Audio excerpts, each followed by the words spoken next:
আমাদের প্রিয় নবীজি সাল্লাল্লাহু আলাইহি ওয়াসাল্লাম খাতামুন নবিয়্যিন এবং রাসূল আকরাম সাল্লাল্লাহু আলাইহি ওয়াসাল্লামের জীবনের শ্রেষ্ঠ উপহার হলো সালাত বা নামাজ। আমরা জানি রাসূল আকরাম সাল্লাল্লাহু আলাইহি ওয়াসাল্লাম নবুয়তের 11তম বছরে মা খাদিজা রাদিয়াল্লাহু তাআলা আনহার ওফাত হয় এবং নবীজির চাচা আবু তালেব ইন্তেকাল করেন। ওই সময় আল্লাহ রব্বুল আলামিন নবীজিকে মেরাজে নিয়ে যান এবং মেরাজে 5 ওয়াক্ত নামাজ ফরজ হয়। এই বিষয়টি নবীজি জান্নাত এবং জাহান্নাম সেখানে দেখে আসেন। আরও বিস্তারিত ঊর্ধ্বজগতের সকল বিষয় তিনি অবগত হয়ে আসেন, যেটি সূরা বনী ইসরাঈলে এবং সূরা ওয়ান নাজমের মধ্যে এই দুটি জায়গায় আলোচনা রয়েছে। এবং মেরাজে যে 14টি বিষয় সিদ্ধান্ত হয়েছে সূরা বনী ইসরাঈলের 22 নম্বর থেকে 42 নম্বর আয়াতের মধ্যে বিষয়গুলো আছে। এবং এই সময় থেকেই আল্লাহ রব্বুল আলামিন ইসলামকে পরিপূর্ণভাবে বিকশিত করার জন্য এই হিজরতের আয়োজন করেন। এই মেরাজের পর থেকে কিন্তু হিজরতের আয়োজন শুরু হয়ে যায় এবং চূড়ান্ত পর্যায়ে যখন হিজরত সংগঠিত হয় 13তম বছরে নবুয়তের, রাসূল আকরাম সাল্লাল্লাহু আলাইহি ওয়াসাল্লাম অন্যান্য সাহাবীদেরকে আগে পাঠিয়ে দিলেন এবং তিনি সর্বশেষ আবু বকর সিদ্দিক রাদিয়াল্লাহু তাআলা আনহুকে সাথে নিয়ে হিজরতের জন্য রওনা হলেন। এবং নবীজি মক্কা শরীফ থেকে যেই পথে মদিনায় গিয়েছেন সেটি আজকেও তরিকুল হিজরা নামে পরিচিত এবং সেই রাস্তাটি চিহ্নিত আছে।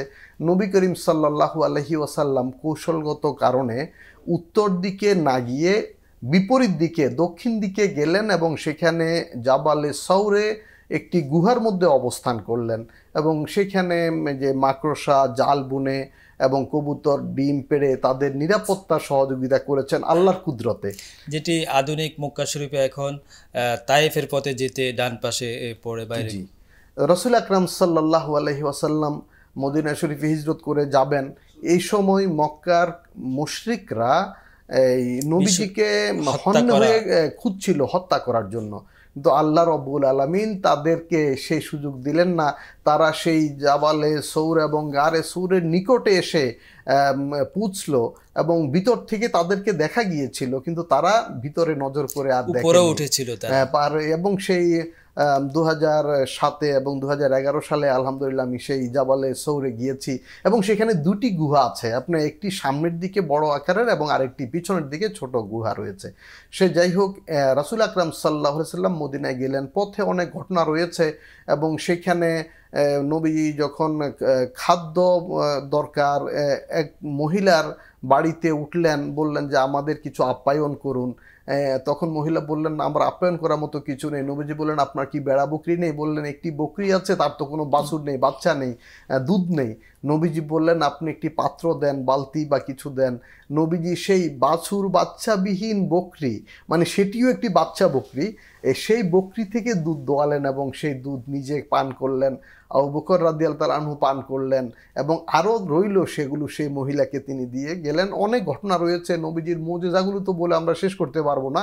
নবীজি পৌঁছে গেলেন। এই হিজরত করেছেন কিন্তু রবিউল আউয়াল মাসে এবং নবীজির জীবনে বড় বড় ঘটনাগুলো কিন্তু রবিউল আউয়াল মাসে। তিনি দুনিয়াতে আগমন রবিউল আউয়ালে, ওনার এই ইয়ে হয়েছিল যে হিজরত রবিউল আউয়ালে এবং ওফাত কিন্তু রবিউল আউয়ালে। তো এবং নবীজি যখন মদিনাতে পৌঁছলেন, প্রথমে বনু সালামের ওখানে পৌঁছলেন এবং সেই মদিনার শিশুরা অভ্যর্থনা জানালো, স্বাগত জানালো সেই বিখ্যাত একটি নাত কবিতা দিয়ে, তলা আল বদরু আলাইনা মিন সানিয়াতিল বিদায়ে, আমাদের উপরে যে চন্দ্র উদিত হয়েছে, পূর্ণিমার চাঁদ উদিত হয়েছে, সানিয়া বেদা পরিবেশ তখন মদিনাতে বিরাজ করছিল। তো এই যে মদিনার মানুষ আনন্দে উদ্বেলিত হলো এবং নবী করিম সাল্লাল্লাহু আলাইহি ওয়াসাল্লামকে সকলে চাইল তার নিজের বাড়িতে নিয়ে যাওয়ার জন্য। নবীজি বললেন তোমরা উটকে ছেড়ে দাও, উটকে নির্দেশ দেওয়া হয়েছে সে কোথায় যাবে। উট সেখানে গিয়ে, যেখানে এখন মসজিদে নববী, সেখানে গিয়ে উট অবস্থান করলো এবং রাসূল আকরাম সাল্লাল্লাহু আলাইহি ওয়াসাল্লাম সেই জায়গাটি পছন্দ করলেন এবং আবু আইয়ুব আল আনসারী সেই জায়গাটি তো তিনি পছন্দ করলেন মসজিদের জন্য। তিনি থাকবেন কোথায়, সেখানেও কিন্তু ওনার উট আবু আইয়ুব আনসারী রাদিয়াল্লাহু তাআলা বাড়ির সামনে অবস্থান করলেন। সেই দোতলা একটি বাড়ি ছিল। এই বাড়িটি বাদশাহ তুব্বা, একজন সম্রাট ছিলেন, তিনি নির্মাণ করেছিলেন এবং তিনি জানতে পেরেছিলেন তার ধর্মীয় গুরুর কাছ থেকে যে আখিরি নবী এখানে আসবেন। সেই বিশাল ঘটনা। তখন তিনি আখিরি নবীর উদ্দেশ্যে একটি চিঠি তামার পাতে খোদাই করে লিখে রেখে এইখানে আবাস বসতি স্থাপন করে যে এইখানে নবী আসবেন তিনি জানতে পেরেছেন এবং সেইখানে বাড়িঘর নির্মাণ করে তারই বংশধররা আবু আইয়ুব আনসারী রাদিয়াল্লাহু তাআলা আনহু সে বাড়িতে অবস্থান করছিলেন। তখন নবী করিম সাল্লাল্লাহু আলাইহি ওয়াসাল্লাম সেই বাড়িতেই উঠলেন আল্লাহর নির্দেশে। এটা কি 300 বছর পূর্বে পর্যন্ত এটি ধারাবাহিকভাবে তারা নবীজির অপেক্ষায় ছিলেন। তো আমরা দেখি রাসূল আকরাম সাল্লাল্লাহু আলাইহি ওয়াসাল্লাম যখন মদিনায় গেলেন, তো মদিনায় তিনি সকলে তাকে বরণ করলেন সম্রাটের মতো করে। এবং এর আগে আব্দুল্লাহ ইবনে উবাই, সেখানে যে লিডার বা নেতা ছিল, তার জন্য একটি সোনার মুকুট তৈরি করা হলো। তো নবীজি যাওয়ার পরে তখন আর এই আব্দুল্লাহ ইবনে উবাই সে তো আর নেতৃত্ব পাচ্ছে না। নবীজিকে সকলেই মুরব্বী হিসাবে, নেতা হিসাবে বরণ করলেন এবং এই মুকুট নবীজিকে তারা পেশ করলেন। নবী করিম সাল্লাল্লাহু আলাইহি ওয়াসাল্লাম তিনি বললেন, আমি মুকুটের সম্রাট নই, মানে এই মুকুট দিয়ে আমি এ রাজত্ব করতে চাই না, বরং তিনি বললেন এই মুকুট বিক্রি করে দিয়ে এই টাকাগুলো গরিব মানুষদের মধ্যে বন্টন করে দাও, দান করে দাও। সুবহানাল্লাহ। তো এরপরে রাসূল আকরাম সাল্লাল্লাহু আলাইহি ওয়াসাল্লাম মদিনার সকল মানুষকে নিয়ে, ইহুদি, খ্রিস্টান, বিভিন্ন গোত্র, আউস, খাজরাজ, আরও বিভিন্ন উপদল আছে, সকলকে নিয়ে একটি সম্মিলিত ঐক্যবদ্ধ সমাজ গঠন করলেন। এবং সেই সমাজে রাসূল আকরাম সাল্লাল্লাহু আলাইহি ওয়াসাল্লাম যেই বিধিমালা লিখিতভাবে তৈরি করলেন সেটি মদিনা সনদ নামে বিখ্যাত। এবং মদিনা সনদের মধ্যে এটি কিন্তু বিশ্বের সর্বপ্রথম লিখিত সনদ এবং রাষ্ট্রীয় লিখিত প্রথম সংবিধান হলো মদিনা সনদ। এই মদিনার সনদের আলোকে এই মদিনায় শান্তির এই সমাজ কায়েম হলো, শান্তি রাষ্ট্র কায়েম হলো। কিন্তু মক্কার এই কুরাইশরা, মুশরিকরা এটি সহ্য করতে পারল না। তারা 1 বছরের মাথায় বদরে গিয়ে তারা মদিনা আক্রমণ করতে উদ্যত হলো। রাসূল আকরাম সাল্লাল্লাহু আলাইহি ওয়াসাল্লাম সেটি প্রতিহত করার জন্য বদরে গেলেন এবং বদর যুদ্ধ সংগঠিত হলো এবং ইসলামের সেখানে বিজয় হলো। এর পরের বছর আবার তারা এর প্রতিশোধ নেওয়ার জন্য উহুদে আক্রমণ করলো। সেটাও তারা মক্কা থেকে, দেখুন এখানে ইসলামী যুদ্ধ জেহাদ হয়েছে সেটি আত্মরক্ষার জন্য। মক্কা থেকে 400-500 কিলোমিটার দূরে গিয়ে তারা কিন্তু আক্রমণ করছে। তো আপনার বাড়িতে কেউ গিয়ে আক্রমণ করবে, আপনি তো অবশ্যই আত্মরক্ষা করবেন, শিশুদের, নারীদের রক্ষা করবেন, সম্পদ রক্ষা করবেন। তো সেই বদর সংগঠিত হলো এবং এরপরে বদরের পরে উহুদ, তারপরে খন্দকের যুদ্ধ। তারা যখন বদরেও পারল না ইসলামকে শেষ করে দেওয়ার জন্য বা ক্ষতি করার জন্য, তখন তারা সম্মিলিতভাবে পরিকল্পনা করে খন্দক যুদ্ধ, যেটি কোরআনে কারিমে গজওয়াতুল আহজাব বলা হয়েছে, সূরা আহজাবের মধ্যে বিবরণ রয়েছে, তারা এটা করলো। রাসূল আকরাম সাল্লাল্লাহু আলাইহি ওয়াসাল্লাম সেখানেও কিন্তু অত্যন্ত দক্ষতার সাথে সালমান ফার্সি রাদিয়াল্লাহু তাআলার পরামর্শে সেই যুদ্ধটা নিয়ন্ত্রণ করলেন এবং ইসলাম সুরক্ষিত হলো। তো আমরা দেখি এরপরে রাসূল আকরাম সাল্লাল্লাহু আলাইহি ওয়াসাল্লাম এই 6ষ্ঠ হিজরিতে, হিজরতের 6 বছর পরে তিনি মক্কাতে আসার জন্য মনের মধ্যে ওনার খুবই আগ্রহ, ইচ্ছা যে আমি মক্কা যাব, উমরা করব, এরকম তিনি ইচ্ছা করলেন। এবং তিনি স্বপ্নেও দেখলেন যে তিনি মক্কাতে এসেছেন।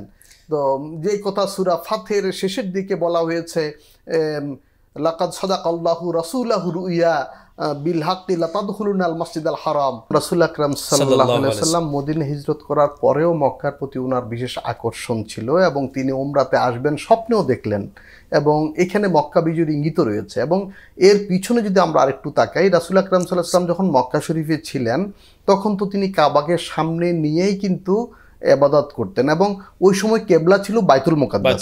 এবং বাইতুল মুকাদ্দাস যেহেতু উত্তর দিকে, তিনি কাবার দক্ষিণ পাশে থেকেই ইবাদত করতেন, উভয়টাই সামনে। কিন্তু যখন তিনি মদিনা হিজরত করে গেলেন তখন মদিনা যেহেতু উত্তর দিকে আর বাইতুল মুকাদ্দাস তারও উত্তরে, এই জন্য আর এই কাবাকে সামনে রাখা হচ্ছিল না। এবং তখন তিনি আনচান করছেন আর আকাশের দিকে তাকাচ্ছেন, ওহির অপেক্ষা করছেন। আল্লাহ রাব্বুল আলামিন সূরা বাকারায় বলেছেন, কাদ নারা তাকাল্লুবা ওয়াজহিকা ফিস সামা ফালানুওয়াল্লিয়ান্নাকা কিবলাতান তারদা ফাওয়াল্লি ওয়াজহাকা ওয়াজহাকা শাতরাল শাতরাল মাসজিদিল হারাম, মাসজিদিল হারাম। যে আপনি যে উপরের দিকে তাকান বারবার, আল্লাহ কিন্তু তা দেখেন, আর আল্লাহ আপনাকে এই কেবলা পরিবর্তন করে আপনার খুশি মতো সন্তুষ্ট মতো কেবলা দিবেন। এখানে একটা বিষয় যে আল্লাহ রব্বুল আলামিন রাসূলের সন্তুষ্টি চাচ্ছেন, আল্লাহু আকবার। এবং সূরা ওয়াদ-দুহার মধ্যে বলেছেন ওয়ালা সাওফা ইউতিকা রাব্বুকা ফাতারদা, আপনার রব আপনাকে এত দিবেন যাতে আপনি সন্তুষ্ট হন, এবং এটি দুনিয়াতেও আখিরাতেও। আখিরাতে নবী যখন সুপারিশ করবেন আল্লাহ বলবেন সাল তুতা, আপনি চান, আপনি সন্তুষ্ট হওয়া পর্যন্ত আমি দিব। সুবহানাল্লাহ, উনাকে মাকামে মাহমুদ মাহমুদ দান নামক করা হবে। তো আমরা বলছিলাম যে রাসূলুল্লাহ আকরাম সাল্লাল্লাহু আলাইহি ওয়াসাল্লাম যখন প্রথমে এই বাইতুল মুকাদ্দাস দিকে নামাজ পড়তেন, তখন যখন কেবলা পরিবর্তন হলো, তখন ওই মসজিদে কেবলাতাইন নামে ওই মসজিদটি এখনো সংরক্ষিত রয়েছে, যেটি দুই দিকে কেবলার চিহ্ন রয়েছে, বাইতুল মুকাদ্দাসের দিকে এবং কাবার দিকে, মদিনা শরীফের কাছে। হ্যাঁ, কাছে এই মসজিদটি। এবং মদিনাতে আরেকটা বিখ্যাত মসজিদ হলো মসজিদে কোবা, যে মসজিদে 2 রাকাত নামাজ পড়লে একটি উমরার সওয়াব পাওয়া যায়, সেটি প্রথম নবীজি নির্মাণ করেছিলেন।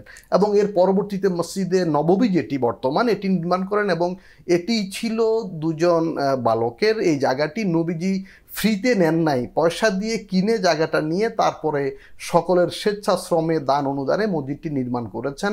তো রাসূল আকরাম সাল্লাল্লাহু আলাইহি ওয়াসাল্লাম যখন এই মক্কার প্রতি ওনার যে আকর্ষণ, এটি সব সময় ছিল তিনি মক্কাতে আসবেন। এটি হিজরতের 6 বছরের মাথায়, তখন এই সাহাবা একরাম তিনি 1500 সাহাবী নবীজির সাথে ছিলেন।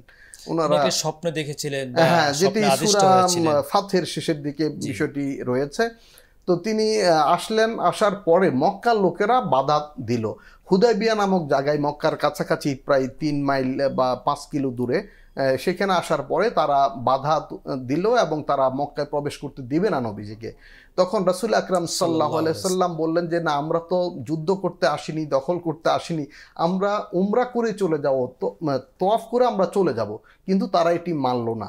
তখন এর জন্য একটি সমাধান বা সুরাহা দরকার। আলোচনার জন্য হযরত আবু বকর সিদ্দিক, হযরত ওমর ফারুক এবং বড় বড় সাহাবীদেরকে প্রস্তাব করলেন। কেউই কিন্তু এই আলোচনার জন্য সাহস করলেন না, বলছেন যে পরিস্থিতি যতটুকু জটিল হয়েছে, এই সময় আলোচনা করার সুযোগ নেই।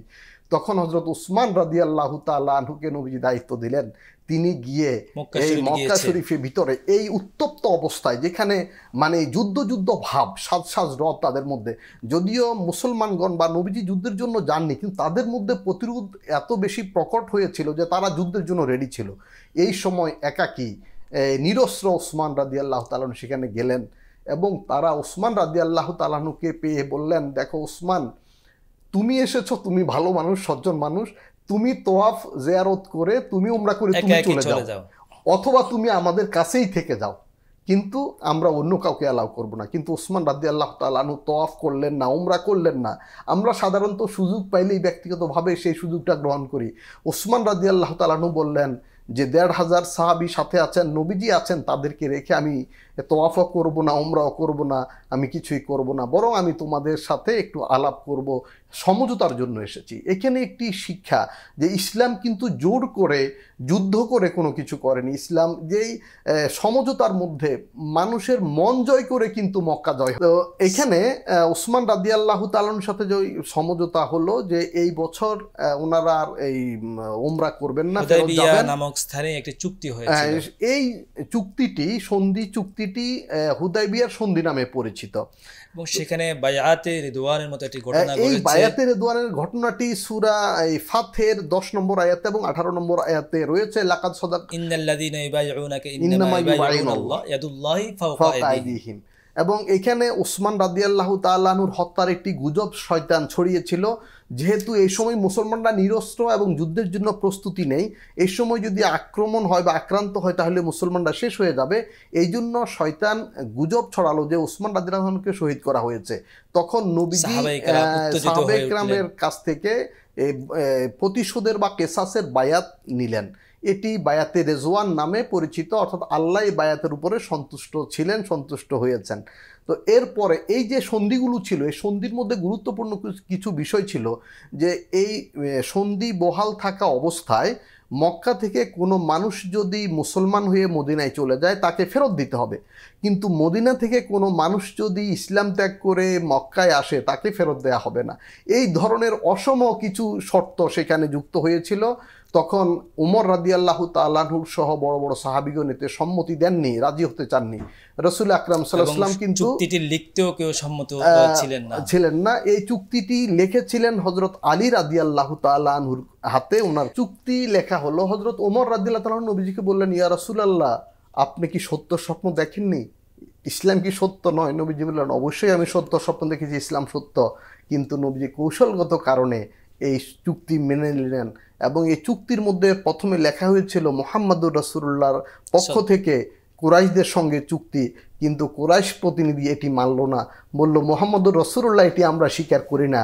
কি লিখতে হবে? মুহাম্মদ ইবনে আব্দুল্লাহ লিখতে হবে। তখন রাসূল আকরাম সাল্লাল্লাহু আলাইহি ওয়াসাল্লাম হযরত আলীকে বললেন, রাসূলুল্লাহ শব্দটি কেটে দাও। হযরত আলী বললেন, আমি রাসূলুল্লাহ কাটবো না। তখন নবীজি বললেন, কোন জায়গাটা রাসূলুল্লাহ আমাকে দেখিয়ে দাও। তখন দেখিয়ে দেওয়ার পরে নবীজি নিজ হাতে সেটি কেটে দিলেন। এই চুক্তির ফল কি হলো?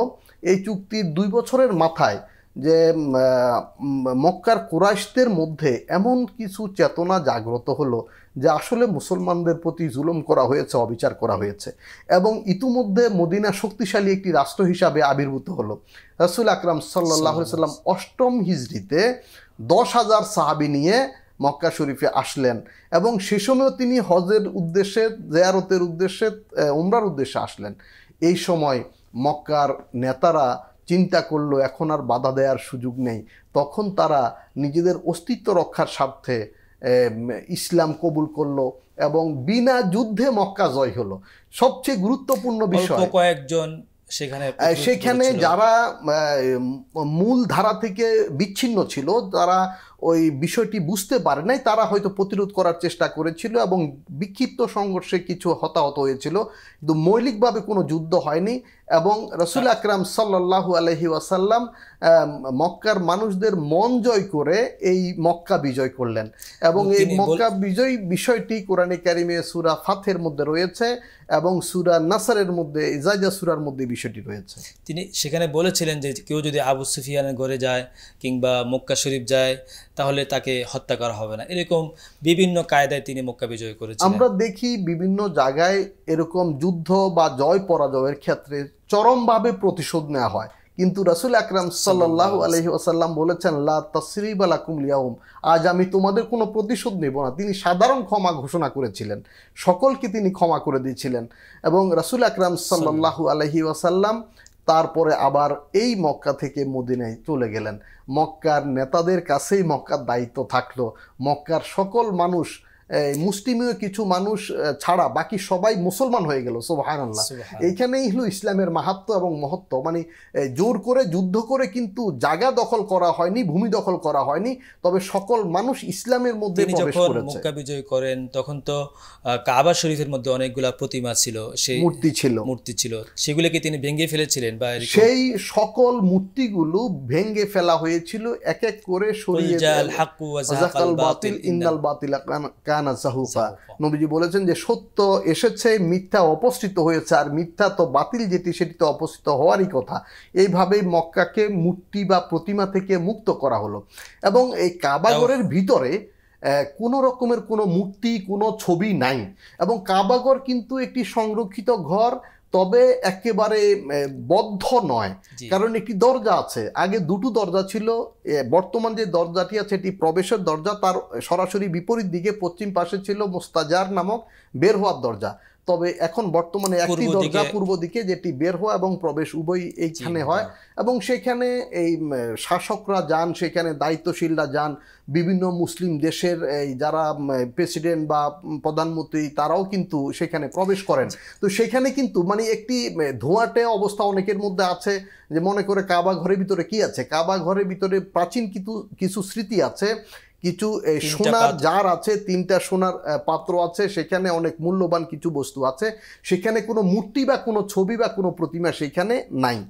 তো কাবাগর পরিষ্কার করার পরে ওই সময় বেলাল রাদিয়াল্লাহু তাআলা আনহু কাবাগরের উপরে উঠে আজান দিয়েছিলেন নবীজির নির্দেশে। এবং এই কাবাগরের চাবিটা যার কাছে ছিল উসমান ইবনে মাজউন।